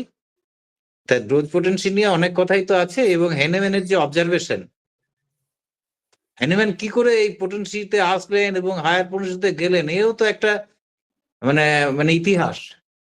মানে ডোজ হ্যানিম্যান প্রথমে তো ধরুন সেই মাদার টিনচার বা একদম ক্রুড সাবস্টেন্স এইরকম ভাবে অ্যালোপ্যাথি থেকে তিনি তো হোমিওপ্যাথিতে টার্ন ওভার করছেন, সুইচ অফ করছেন, কিন্তু ডোজটা কমাতে কমাতে অ্যাগ্রাভেশন করছে। সেখানে একটা মেডিসিনাল অ্যাকশন যখন রোগীর মধ্যে দেখছেন, তিনি কিন্তু ওইটা কমাচ্ছেন, কমাতে কমাতে তখন তিনি কিন্তু এই পোটেন্টাইজ ফর্মে আসলেন। সেক্ষেত্রে আরো কমিয়ে আরো বেটার ব্রাইট রেজাল্ট পাওয়া যাচ্ছে। তার জন্য তিনি উত্তর এই গবেষণাটা যে আমরা দেখি যে বেশিরভাগই যে অর্গাননের যে এডিশনটা হয়েছে, বিশেষ করে 6th এডিশনে, সেখানে তো ওই ফিটমিনিসিমালটাই তো স্থান পেল। তার মানে তিনি পোটেন্সি, এবং হ্যানিম্যান যখন তার মৃত্যু হয় সেখানে কিন্তু আর একটা স্কেলের কথা পাওয়া যায়, কিন্তু আমরা সেইটা নিয়ে কোনো লেখা পাইনি, যার জন্য সেই ওষুধগুলো সেটা আমরা ওই ব্যাপারে জানতে পারিনি। কিন্তু হ্যানিম্যানের ওষুধের বাক্সের মধ্যে সেই ধরনের কিছু ওষুধ দেখা গিয়েছিল। যাই হোক, সেটা যেহেতু আমরা পাই না, আমরা সেটা করি না। কিন্তু 50 মিলিসিমাল স্কেলে ওই যে 10 বার করে ঝাঁকিয়ে ওই পরপর দিতে হবে। অনেকে আবার কি ওই 0/1 দেওয়ার পরে 0/2, তারপরে 0/3 এরকম ভাবে পেশেন্টকে বলতে পারে। এখন সেটা হচ্ছে কি যে খুব মানে সৌভাগ্যক্রমে তাদের সিলেকশনটা সঠিক না হওয়ার জন্য হয়তো রোগীগুলো বেঁচে যায়। তারা যদি ওই সিলেকশনটা সঠিক হয়, তাহলে যে রুগীর কি হেনস্থার শিকার হবে, তা সেটা যে রুগীর কপাল যে সিলেকশনটা সঠিক ছিল না ওই ধরনের ডাক্তারদের। কি বাঁদরামি আর কি, এগুলো তো এক ধরনের বাঁদরামি বলা যায়। তারা তো এনএমএন কথা শুনছেন না এবং তারা নিজেদের মতন ব্যাখ্যা করছেন, এবং তারা আবার অনেক ক্ষেত্রে তারা সব তাদের ছাত্র আছে, তারা আবার টিচারই করছেন। খুব এটা আমাদের দুর্ভাগ্যজনক। তাহলে এনএমএন কথা নিয়ে এবং আমাদের এই চোখটা যেমন বললো পার্থর তো 40 বছর হলো, ব্যাপারটা তাই। আসলে এটা করতে করতে চোখটা খোলে এবং এটা প্রত্যেকেরই কিন্তু একটা ব্যক্তিগত অভিজ্ঞতা লব্ধ হয়। আপনাদের সৌভাগ্য যে আপনারা এই অমরের মতন বা আরো যারা আমাদের বন্ধু বান্ধব বা সিনিয়র মোস্ট ডাক্তার আছেন, আমাদের গুরুস্থানীয় যারা রয়েছেন, তাদের কাছে কিন্তু এই অভিজ্ঞতাটা আপনারা পেয়ে যাচ্ছেন সরাসরি, এইটা নিজে নিজে। এবং এটা বলবো কি, এটা বোধহয় কোভিডের সব থেকে একটা আশীর্বাদ। এই কোভিডটাই তো আমাদের অনলাইন প্ল্যাটফর্মে এক জায়গায় করেছে, এবং এর জন্যে যেটা আমাদের হয়তো 20 বছর 30 বছর ধরে ধরে কোনো একটু কিছু শিখতে হয়েছে, এখানে কিন্তু আমরা যদি একটু এইগুলোকে ফলো করে নিজেদেরকে সমৃদ্ধ করে একটু নিজেরা অ্যাপ্লিকেশন করতে পারি, তাহলে আমরা যথার্থ হোমিওপ্যাথি তো সেবা হবেই। আজকে তো সত্যি কথা একটা সঠিক হোমিওপ্যাথ পাওয়াটা দুর্লভ ব্যাপার, একটা রুগীর কাছেও সেটা দুর্লভ ব্যাপার। হ্যাঁ, তারপরে আবার কি একটা আমার তো ম্যানকাইন্ড এর উপর তো দায়বদ্ধ না, মানব সমাজের প্রতি আমাদের তো দায়িত্ব আছে, দায়বদ্ধতা আছে। আমাদের কোনো দেশের কথা বলবো না, কোনো জাতির কথা বলবো না, সমগ্র মানব জাতির জন্য তো। এবং এই জায়গাটায় এই যে ড্রাগ কোম্পানি বা এই বা যে সমস্ত আর কি এলোপ্যাথিক ফার্মাসিউটিক্যাল, এরা শুধু লাভের কথাটাই ভাবে, এরা কিন্তু ম্যানকাইন্ড এর কথা, মানে আগামী দিনের মানব সভ্যতাটা কোন জায়গায় যাবে সেইটা নিয়ে কি এদের কোনো ভালো আহ, মানে ভাবনা চিন্তা নেই? যারা মানুষকে ভালোবাসে, মানুষের ভালো চায়, হ্যাঁ, তারা তো এই হ্যানেম্যানকে ফলো করে এবং নিজেরা সেইভাবে যদি প্র্যাকটিসটা করে, তো ক্রমশ উন্নতি হবে। এবং এই জায়গাটা বলছেন যে তপন কাঞ্জিলালের একটা বোধহয় লেখা আছে এটা, যে death of a patient more than dangerous than a death of, মানে কি বলবো, ওই যে moral moral moral death of a physician physician more more dangerous than dangerous death than of patient, আর than a patient, yes yes, এইরকম শিরোনামে একটা লেখা। তাহলে একটা রুগী যদি আপনার মানে ডাক্তারের মোরাল ডেথ হয়ে যায়, তাহলে প্রচুর রুগীর অসুস্থ মানে তার খারাপের জন্য দায়ী হবে। কিন্তু একটা রুগী মারা যেতেই পারে তার একটা জন্য, কিন্তু সেই এই, ওই রুগীর কথাটাকে সামনে রেখে আর কি, ওই শিখণ্ডী সামনে খাড়া রেখে যুদ্ধ করা, এই করতে গিয়ে সমগ্র হোমিওপ্যাথি এবং মানব জাতির ক্ষতি করা হয়। সেই জন্য আমার পরামর্শ আপনাদের, বিনীত নিবেদন, যে আপনারা নিজেদেরকে সমৃদ্ধ করুন এবং সঠিকভাবে অ্যাপ্লিকেশন করার চেষ্টাটা অন্তত করুন। সিঙ্গেল মেডিসিন তো আপনারা সকলে দিচ্ছেন, এটা আমরা ধরেই নিচ্ছি, সিঙ্গেল মেডিসিন হলেও হবে না, এরপরেও কিন্তু এত কথা, সেখানে সিলেকশন, সেখানে ডোজ, সেখানে পোটেন্সি, সেখানে রুগীর কন্ডিশন। এবং আজকে অমর তো সাকসেশন অফ অর্ডারের কথা বলেছি, এই জায়গাটা হচ্ছে আমাদের মায়াজমের ভূমিকা, যেটা আমরা কিন্তু ফ্যামিলি হিস্ট্রি তার পাস্ট হিস্ট্রি থেকে পাই কমপ্লিকেশন গুলো, এবং সেই যে ধরে তার ঠাকুরদার, তার বাপের, হ্যাঁ, তার আবার দেখা যায় তার ছেলের, এই যে একই ধরনের জিনিস। এখন ধরুন যে টিবির কথা বলা হয় বংশগত, আচ্ছা বংশগত টিবিটাকেই ধরবো, তো তার তো ডায়াবেটিক মাইটাস থাকতে পারে, যেটা হচ্ছে সিফিলিটিক মায়াজমের অরিজিন, সেটাও তো এক ধরনের ক্ষয় রোগ নাকি? তাহলে এই জিনিসগুলো আমাদের ভাবতে হবে। এখন ওই যে মাইক্রোব্যাকটেরিয়াম টিউবারকুলার যে ব্যাসিলাসটা পাওয়া গেল কিনা এটাই বড় কথা নয়, টিউবারকুলার ডায়াথিসিসের পেশেন্ট তার গ্রুপের যে অসুস্থতাগুলো যদি আমরা চিনতে পারি, তাহলে আমরা ওইখান থেকে কিন্তু শনাক্তটা করতে পারি। সেকেন্ড একটা কথা আমার ওই জায়গাটা বলে নাই, সেটা হচ্ছে স্পেসের কথা, যে ওই যে গতি, প্রত্যেকটা ওষুধের একটা গতি থাকে, সেই তার সাথে মিল চাই আমাদের তো। একটা সিলেকশন করতে গেলে, আমরা ইভ্যালুয়েশন করতে গেলে, আমরা মেন্টাল, ফিজিক্যাল, যে জেনারেল রুব্রিক গুলো, first grade, second grade, third grade, এইগুলো তো আমরা বিবেচনা করবোই, আনকমন পিকুলিয়ার তো ধরবই, হ্যাঁ, এইভাবে। এবং তার সাথে যে ওষুধটাকে, যে একটা ধরুন একটা স্লো অ্যাকশন মেডিসিন যেগুলো করে, সেখানে তো একটা র্যাপিড অ্যাকশন যে ওষুধগুলো করে সেইগুলো দিলে হবে না। তার সাথে তার মেন্টালিটি, যেমন কি বলা হয়, ওই যে পালসিটিলা পেশেন্ট নম্র, ধীর স্থির, ধীরে ধীরে তার গতি, হ্যাঁ, এর সাথে একটা বেলেডোনার পেশেন্ট কিরকম তার গতিটা, অ্যাকোনাইট পেশেন্ট কিরকম তার ঝড়ের গতিতে আসে, এই জিনিসগুলো কিন্তু আমাদের খেয়াল করতে হবে। এবং খুব মানে মেন্টাল সিমটমস এবং তার সাথে আনকমন পিকুলিয়ার যদি কিছু থেকে থাকে, বা অল্টারনেটিভ যে সিমটমস যদি এইগুলো পেয়ে থাকে, সেই ক্ষেত্রে কিন্তু আমাদের সিলেকশনের জন্য খুব সুবিধা হয়। তো এখানে তো অ্যান্টিসোটিকের কথা বলা হচ্ছে, আসলে ওষুধগুলোর মধ্যে কিন্তু সবই আছে। এখন যেটার যে ডমিনেন্সি বা বেশি পরিমাণে থাকে, আমরা সেইটাকে সেই মায়াজমের অন্তর্ভুক্ত বলে গণ্য করি। আসলে সালফারের মধ্যে কি সিফিলিটিক বা সাইকোটিক ক্যারেক্টার নেই? আছে তো। আবার থুজার মধ্যেও তো সিফিলিস বা শরিক নেচার আছে তো। হ্যাঁ, কাজেই সব সবটাই সবের মধ্যে আছে, কিন্তু তার যে বেশি ডেপথ কোনটা, হ্যাঁ, এবং তার ক্যারেক্টারিস্টিক সিমটমস কোনটা, আসলে তার মধ্যে ধরুন ওই ফিক্সড আইডিয়া তুজার যেরকম একটা গোপন প্রিয়তা, হ্যাঁ, তারপরে সে আপনাকে মিস গাইড করবে, যেগুলো সাইকোসিস করে সেগুলো তো তুজার মধ্যে তার বৈশিষ্ট্যগুলো থাকবেই তো। তারপরে ধরুন তার ওয়েট ওয়েদারে অ্যাগ্রাভেশন, একটা মেয়ে হলে পারি তার একটা বৃদ্ধি, সাইকোসিস এগুলো নেচার। ধন্যবাদ, এটুকু বললাম।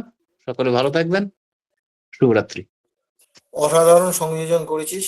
আমি পেশের কথা বলেছি জানিস তো, ওটা আমার মুখ দিয়ে এমনি অটোমেটিক বেরিয়ে যায়।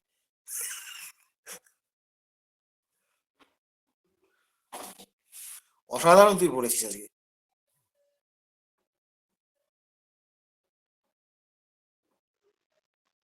আচ্ছা স্যার, খুব সুন্দর স্বপন একটা আলোচনা স্বপন আমরা।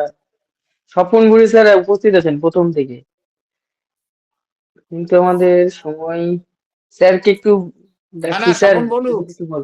স্বপন বলুক, স্বপনের অনেক অভিজ্ঞ, অনেক পুরনো ডাক্তার। আচ্ছা স্যার, স্বপন বুড়ি স্যার, আপনি কিছু অ্যাড করুন স্যার, কিছু বলুন স্যার।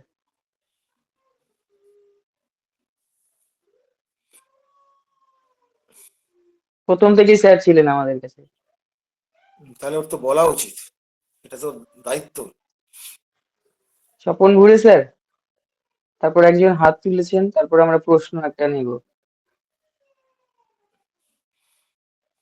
স্বপন বুড়ি স্যার, আপনি মিউট হয়ে আছেন। ও মনে হচ্ছে নেট নেই মনে হচ্ছে, কারণ ওই নেটের যে সেটা ইয়ে থাকে না, ওই কি একটা ওই নাচে নাচে নাচে, ওটা দেখা যাচ্ছে না। আচ্ছা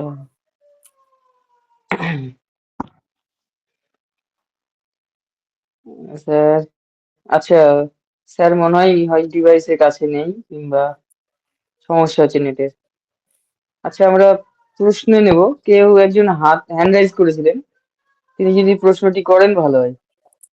ওই বিসমিল্লাহ, হ্যাঁ উনি, হ্যাঁ। হ্যাঁ, করুন। আমি বলি এখানে সবাই আমার গুণীজন, কারণ এত সুন্দর একটা শিক্ষা প্ল্যাটফর্মে আমি সুযোগ পেয়েছি, এটাই আমার অনেক কিছু। স্যার একটা বিষয়, পার্থপ্রদীপ স্যার একটা বিষয় বলছিলেন যে এই 50 মিসিমালের বিষয়টা, স্যার বিষয়টা যদি আরেকটু ক্লিয়ার করতেন তাহলে ভালো হতো। যেমন আসলে এটার এই 0/1 বা 0/2 বা 0/3 হোক, সিলেকশন মেডিসিনটা এটার আসলে প্রয়োগ পদ্ধতি, সঠিক নিয়মটা যদি একটু বলতেন তাহলে ভালো হতো স্যার।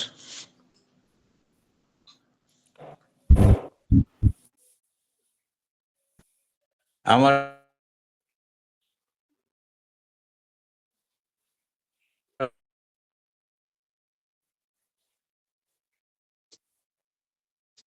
এই টাওয়ারের খুব গন্ডগোল করছে আর কি।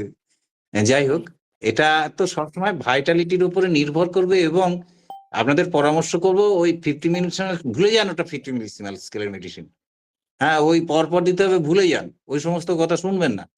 একদম সেন্টিসিমাল স্কেলের মেডিসিন যেভাবে ব্যবহার করেন, এবং রুগীর ভাইটালিটি এবং তার প্যাথোলজি, যে গন্ডগোলটা কতটা হয়েছে, হ্যাঁ, আর প্যাথোজেনিস তো অমর বললই, যেটা হচ্ছে সাকসেশন অফ অর্ডার, হ্যাঁ, ওই যে আপনার ফ্যামিলি হিস্ট্রি থেকে ধরে নেন সিলেকশনের জন্য, তবে কিন্তু ওই জায়গাটা যেতে হবে আর কি। এর মধ্যে অবশ্যই অবস্টাকেল টু রিকভারি, খুব সুন্দর বলেছে, অবস্টাকেল টু রিকভারি, এসব বিষয়গুলো আমাদের দেখতে হয় অনেক সময়তে, এবং অবস্টাকেল টু রিকভারি বিভিন্ন ভাবেই হয় সেটা, হ্যাঁ। তা অনেক সময় দেখা যায় যে কোনো একটা অ্যাকুট মায়োজম সেই অবস্টাকেল টু রিকভারির জন্য দায়ী হচ্ছে। আমার সিলেকশনটা খুব সঠিক হয়েছে, কিন্তু ওইটার গন্ডগোলের জন্য আপনার কাজ হচ্ছে না।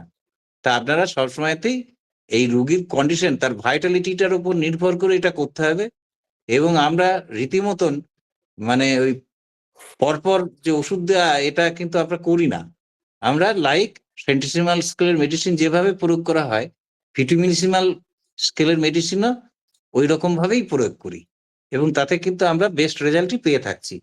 তো অমর তো বললই, আমরা দুজনেই একটা ক্যান্সারের রোগীকে দেখতে গিয়েছিলাম, এবং সেখানেতে আমাদের সিলেকশন ছিল স্ট্যাফিসেগ্রা 0/1, সেখানে একটা দানাই মাত্র দেওয়া হয়েছিল, এবং তাতেই কিন্তু তার খুব ইফেক্টিভ রেজাল্ট আমরা দেখেছি, খুব ব্রাইট রেজাল্ট। সেই অবজারভেশনটা অমর এবং আমি দুজনাই দেখেছি।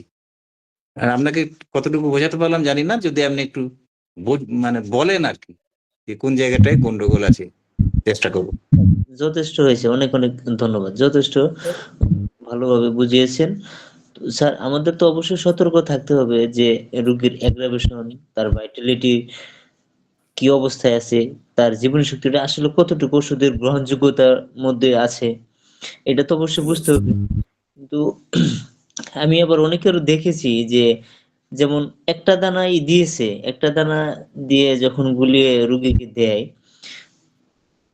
আমার এটা নতুন একটা জায়গায় দেখা আর কি, সেজন্য জিজ্ঞেস করতেছি যে এটা আসলে কি নীতি বিরুদ্ধ হচ্ছে কিনা। সে না না, স্যার, আমার একটু শেষ নীতিবিরুদ্ধ হবে কেন? স্যার। মিনিমাম আপনি করুন না, কোনো অসুবিধা নেই। অভিজ্ঞতা আপনাকে শেখাবে, যখন ঠোকরটা খাবেন না তখনই স্যার, দেখবেন যে এই কথাগুলো মনে পড়বে। হুম। রুগী তো আপনার কোন অবস্থায় রয়েছে আপনি দেখতেই পাচ্ছেন, তার একটা কোন প্যাথোলজিক্যাল অবস্থায় রয়েছে। সেই হিসেবে আমাদের ডোজ এবং রিপিটেশন এইগুলো ঠিক করতে হয়, বা পোটেনসি সিলেকশনটা ঠিকভাবে সেইভাবে করতে হয়। হ্যাঁ।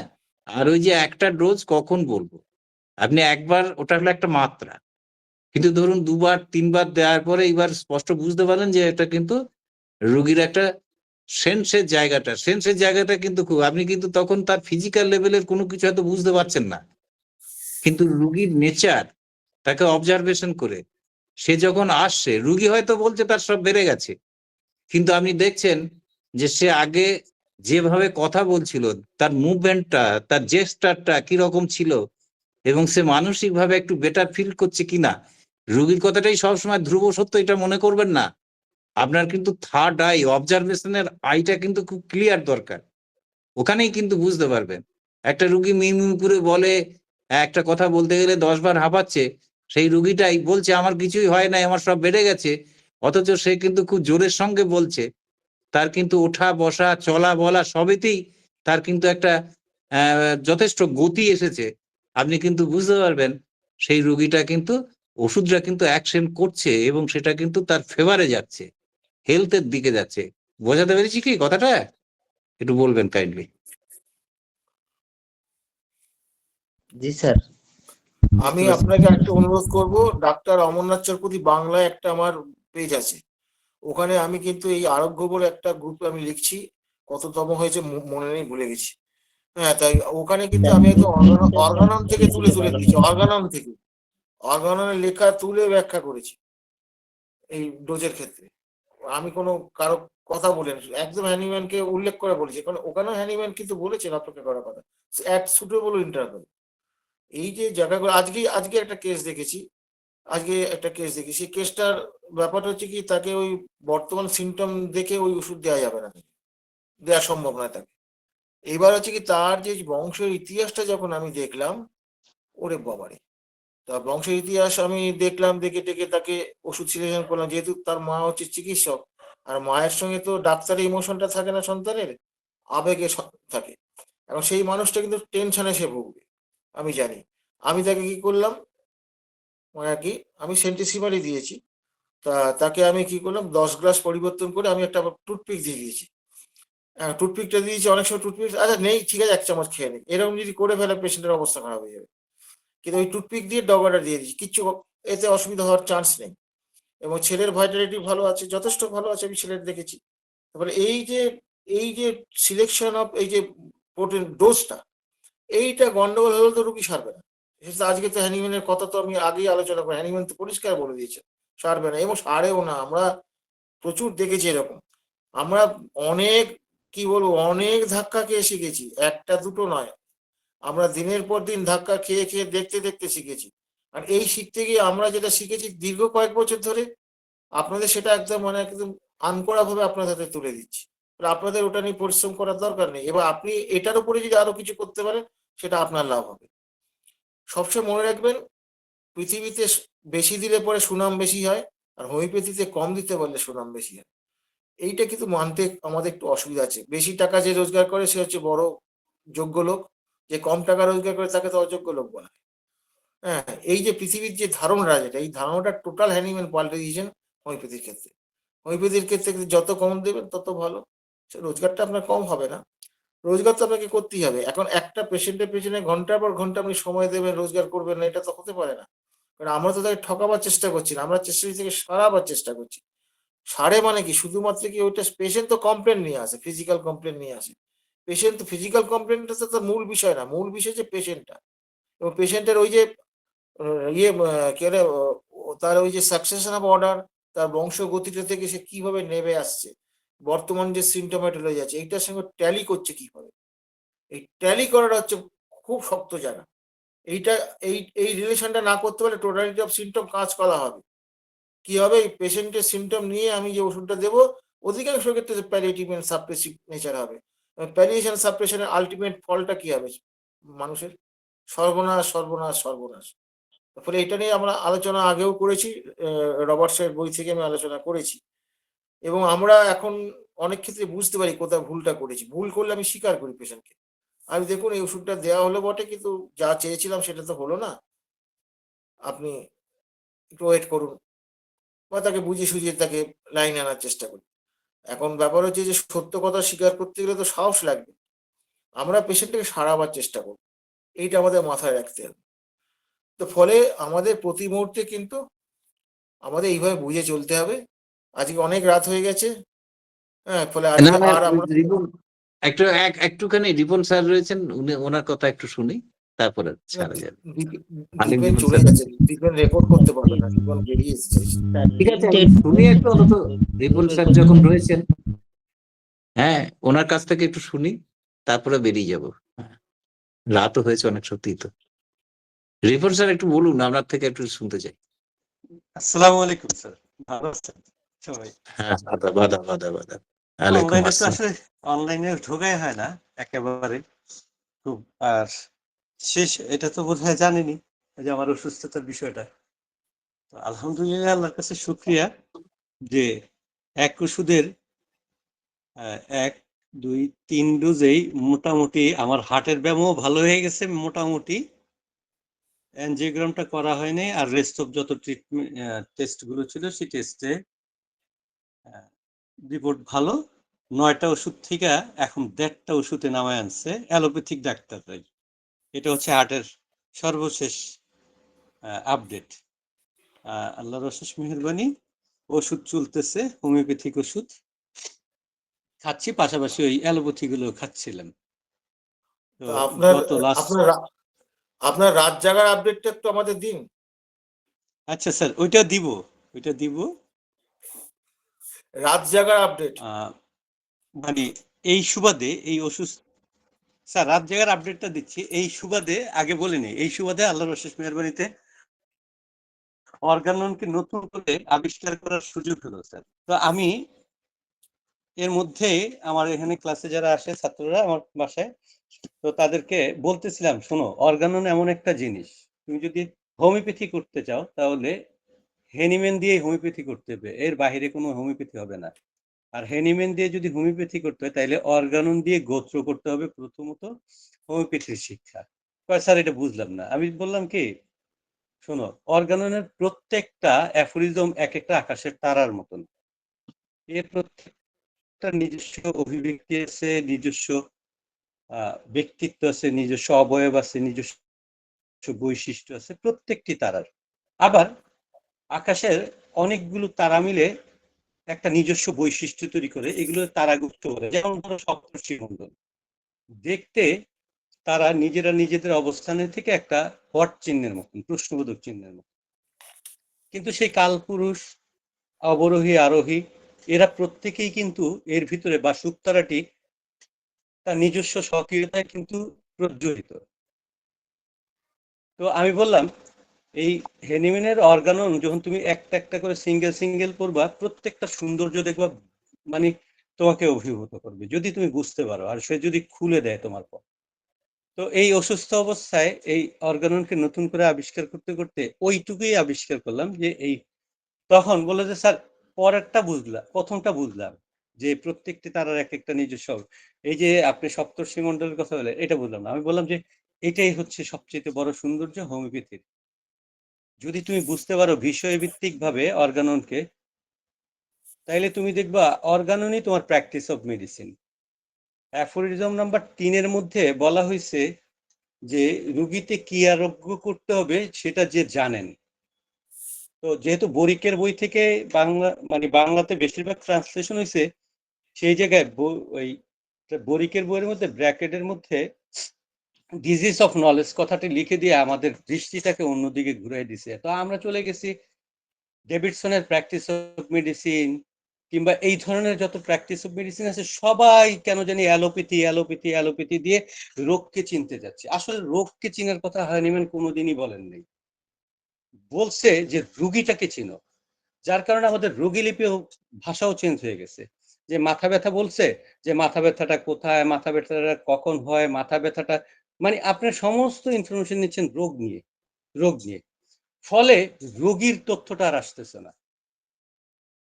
দ্য সিক কন্ডিশন যেটা আমাদের ইয়াই বলছে। তো এই জায়গাটার থেকে আমি বের হয়ে যাই। আজকের যে আপনার ক্রনিক ডিজিজের মানে ক্রনিক মায়াজম নিয়ে যে কথাটা, সেই জায়গায় এই যে সুইটেবল ডোজ হ্যানিম্যান স্যার 275-এ এই বিষয়ে সুন্দরভাবে লেখছে। দ্য সুইটেবল মানে suitableness of the medicine for any give case of disease does not depend on the its accurate homoeopathic selection alone.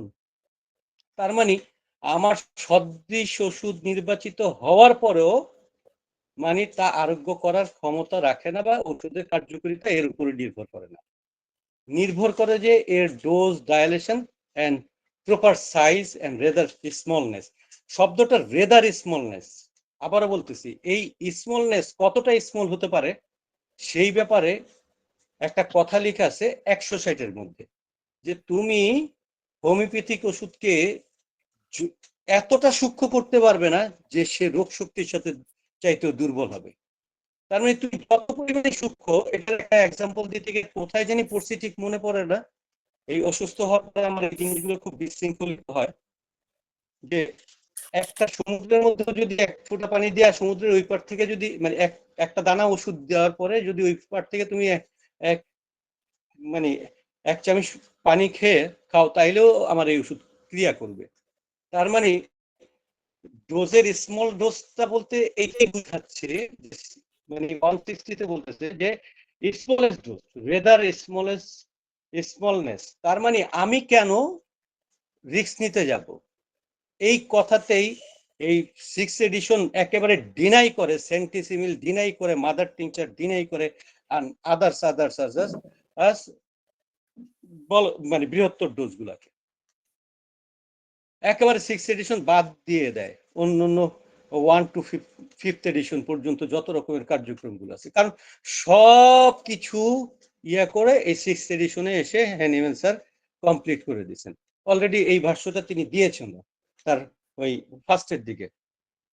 তো আলটিমেটলি আজকে এই জায়গাটায় হঠাৎ করে মনে পড়লো যে এই যে স্মলের ডোজ না হয়ে ডোজটা যদি বড় হয় তাহলে কি ঘটনা ঘটতে পারে।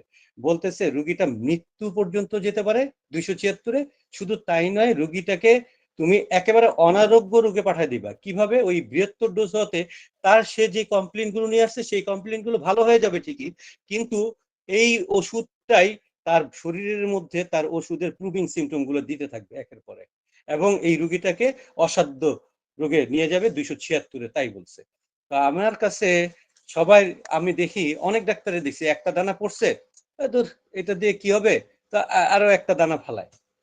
আমি তাকে বলতে চাই, আপনার মনে সন্দেহ রাখার কোনো অবকাশ নেই। আপনি কোনোভাবেই এত ক্ষুদ্রতর করতে পারবেন না যা রোগ শক্তির চেয়ে শক্তিশালী।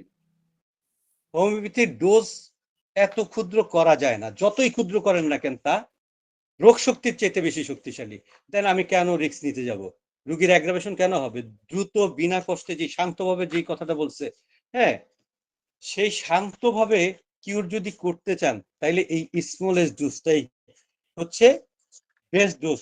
দরকার পড়লে আপনি 1 লিটার পানিতে, আমি নিজে দেখছি প্রমাণ, 1 লিটার পানির মধ্যে আমি রুগীরে একটা দানা দিয়ে সেইখান থেকে 4 আউন্সের বোতলে 1 কর্ক ওষুধ আমি ওইটা ওই 4 আউন্সের বোতলে দিছি, 4 আউন্সের বোতলে এর মধ্যে দিয়ে সেটারও 3বার কাপ মানে 3বার ফেলে দিয়ে ওই বোতলে পানি দিয়ে তারপরে আমি শুধুমাত্র একটু মানে ইয়া দিয়ে স্মেল দিয়ে আমি তারে ছেড়ে দিছি এবং একমাত্র ওইখান থেকে এক মুখা ওষুধ তারে খাওয়াই দিছি আর পরে জার্মান মেডিসিন বলে ফাইটাম দিয়ে চালাই দিছি ফাইটাম আমি ওই বোতলটা রেখে দিছি 4 আউন্সের বোতল ঠিক 15 দিন পরে ওই রোগী আমার কাছে যখন আসছে মরা রোগী সুস্থ যেতা হয়ে এই বছরে আমি এইরকম প্রমাণ পেয়েছি আমি ওষুধ কিন্তু দেই নেই 1 দানা 1 লিটারের বোতল দিছি তারপর থেকে 4 আউন্সের বোতলে আমি ওষুধ দিয়েছি সেই 4 আউন্সের বোতল 3বার কাপিং করে 4 আউন্সের বোতল তৈরি করে সেখান থেকে এক মুখা খাওয়াই দিছি আর তারে দিছি ফাইটাম 15 দিন খান 15 দিন পরে আমাকে বলবেন সেই রোগী সুস্থ হয়ে গেছে আমি ব্যক্তিগতভাবে বলি আমার সারা শরীরের মধ্যে অ্যালার্জিতে ভরপুর ছিল সেই অ্যালার্জি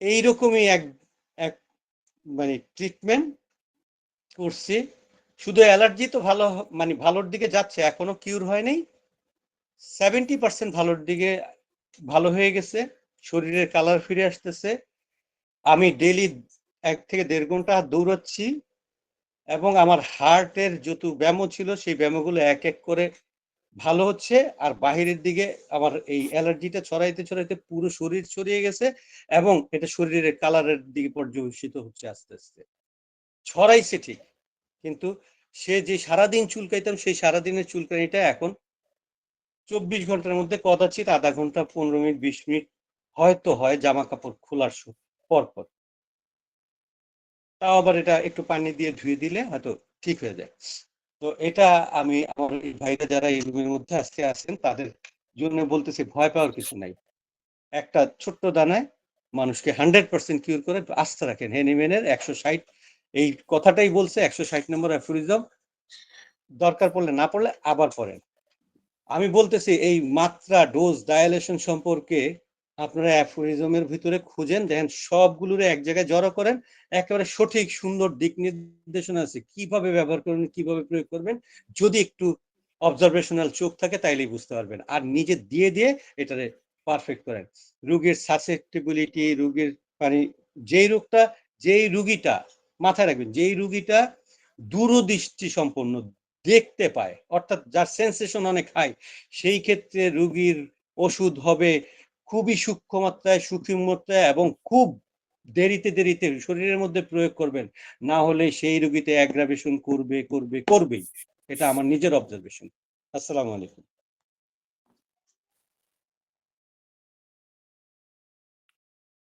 খুব ভালো লাগলো আপনি সুস্থ হয়ে উঠুন আরো ভালো থাকুন ঠিক আছে তাহলে আজকে তো দীপেন চলেই গেছে তাহলে অমর আমরা তো সবাইকে শুভরাত্রি জানিয়ে বিদায় নেই হ্যাঁ শুভরাত্রি সকলে ভালো থাকবেন